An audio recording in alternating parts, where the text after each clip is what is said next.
ان الذین کذبوا بآیاتنا واستکبروا عنہا، یقیناً وہ لوگ جنہوں نے ہماری آیات کو جھٹلایا اور استکبار پھر عنہا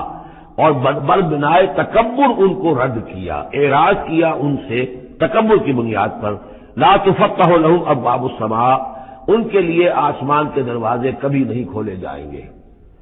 یہ کچھ اشارات ہیں قرآن مجید میں جس سے معلوم ہوتا ہے کہ جہنم اسی زمین پر ہوگی اور ابتدائی جنت بھی یہی ہوگی، ابتدائی نزل والی جنت جو ہے وہ بھی اسی زمین پر ہوگی اور جہنم بھی اسی زمین پر ہوگی۔ اور کچھ ایسا سا تصور ہوتا ہے کہ جیسے زمین کو جب کھینچا جائے گا، وَإِذَا الْأَرْضُ مُدَّتْ، زمین کو جب کھینچا جائے گا تو جیسے ربڑ کی کرمچ کی کوئی گیند اس کو کھینچے تو آپ کو معلوم ہے کہ جو جہاں سے وہ زیادہ موٹی ہے وہ پچک جائے گی، جب وہ پچکے گی تو اس کے اندر جو لاوا ہے اس وقت بھی زمین کے پیٹ میں بھرا ہوا ہے وہ لاوا وہ ظاہر ہو جائے گا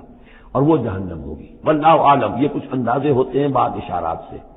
اس لیے کہ فیصلہ جو ہے میدان حشر یہی ہے، احادیث میں میدان عرفات جو ہے اسی کو کھول دیا جائے گا، وسیع کر دیا جائے گا اور اسی یہیں پر حشر ہونا ہے۔ وجاء ربک والملک صفا صفا، اور پروردگار بھی شان اجلال کے ساتھ نزول فرمائیں گے اور فرشتے آئیں گے فوج در فوج، اور یہیں پر حساب کتاب ہوگا۔ ابتدائی مہمان نوازی بھی جو ہے وہ یہی ہوگی، لیکن پھر یہ کہ اہل جنت اپنے مراتب کے اعتبار سے اور اوپر کی جنتوں میں چڑھتے چلے جائیں گے، لیکن ظاہر بات ہے یہ لوگ جو ہے یہ یہیں کہیں رہ جائیں گے۔ لا تفتح لهم ابواب السماء، ان کے لیے آسمان کے دروازے کھولے نہیں جائیں گے۔ ولا يدخلون الجنت، اور وہ جنت میں داخل نہیں ہوں گے حتی یلج الجمل فی سم الخیاط، یہاں تک کہ اونٹ گزر جائے، گھس جائے سوئی کے ناکے میں، جسے کہتے ہیں تعلیق بالمحال۔ نہ یہ ممکن ہے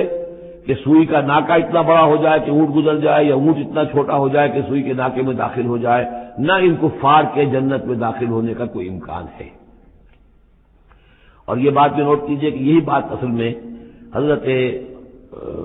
عیسیٰ علیہ السلام نے تنقید جو انہوں نے کی تھی کہ ایک دولت مند شخص ان کے پاس آیا، جیسے ہمارے ہاں بھی ہوتے ہیں جو دیندار ہیں،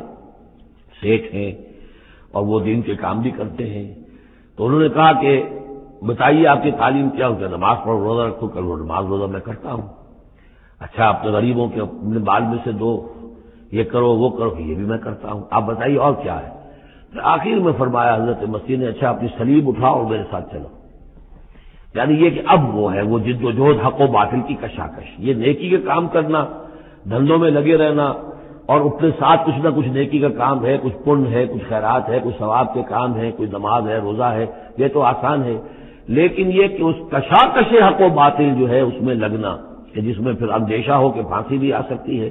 اندیشہ ہو جان بھی جا سکتی ہے، تکلیف بھی آ سکتی ہے۔ تو جب انہوں نے کہا کہ اچھا ٹھیک ہے، پھر جب تم نے یہ ساری منزلیں طے کر لی تو آخری منزل ہے اپنی صلیب اٹھاؤ میرے ساتھ آ جاؤ، تو اس شخص کا چہرہ لٹک گیا اور وہ چلا گیا۔ تو حضرت مسیح نے فرمایا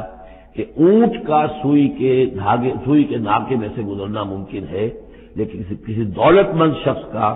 اللہ کی بادشاہت میں داخل ہونا ممکن نہیں ہے۔ بہرحال میں اس وقت اسے کسی دلیل کے طور پر پیش نہیں کر رہا ہوں، لیکن میں نے صرف یہ کہ یہی جو ہے محاورہ جو قرآن مجید میں یہاں آیا ہے، حتی یلج الجمل فی سم الخیاط، یہی ہے کہ جو حضرت عیسیٰ علیہ السلام نے استعمال کیا۔ وَكَذَلِكَ نَجْزِي الْمُجْرِمِينَ، اور اسی طرح ہم بدلہ دیتے ہیں مجرموں کو۔ لَهُم مِّن جَهَنَّمَ مِهَادٌ، ان کے لیے جہنم ہی کا ہوگا بچھونا، وَمِن فَوْقِهِمْ غَوَاشٍ، اور اسی کا اوڑھنا ہوگا، لحاف بھی اسی کا ہے آگ کا اور اس کے گدے بھی۔ وَكَذَلِكَ نَجْزِي الظَّالِمِينَ، اور اسی طرح ہم ظالموں کو بدلہ دیں گے۔